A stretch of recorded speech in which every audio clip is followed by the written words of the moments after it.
Anong oras na? Hindi ka nag-aasikaso. Papagalit po ako. Noon na ako, Ba't ka papagalitan ni ma'am mo?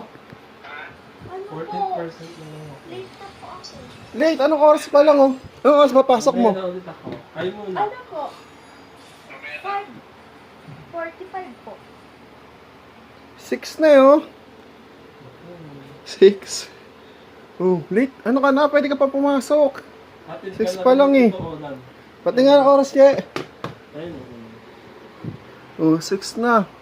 Ay. Hmm. Pasok ka na, tara. Bihis ka na muna. Hatid kita. Oo, kasi Tito Olan na yun, oh. Wait lang, babalik ako. Charge ko lang. Uy. Si mama na po. Wala pa nga, doon kang phone. Yan natin yung oras. Pwede naman yung sinibigyan mo. 6 na, 6. Late na siya. Sumbong natin sa magulang niya. Ayun. Uy! Kasi ka na. Bilis, hatid kita. Ano na po ba? Huwag ka na maligo.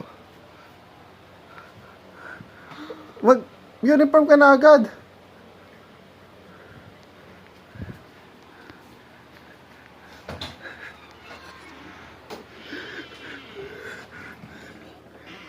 Walang uniform?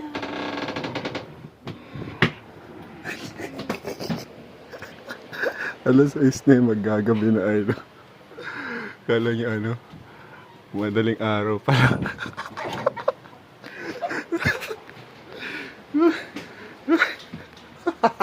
Pakainin mo muna. Wait lang, pakainin ko muna siya. Baka yan mo matabilis.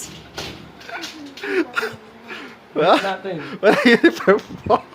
Hindi, magti-t-shirt na lang nga. Nag-t-shirt na lang siya. Pakainin. Ah, second day nyo pa lang? Hindi, third day na yan. Pumasok ka ba na Monday? Yung Tuesday, pumasok siya sa kanong Wednesday. Oo. Pang third day na. Ang third day na. Wait lang, bigyan ko siya ng kanin.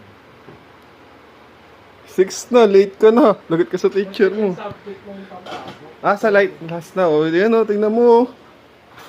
Paliwanag daw. Alas 6 na eh. Ano na, 6 p.m. na. Kala niya maaga na. Papasok na daw siya, pang umaga daw siya. Uy! Kain ka na. Nasikaso ka na. Tito mo, ang bait na tito mo kasi papasok ka na eh. Yan, kain ka na. Kain ka lang. Yung kaninang ulan.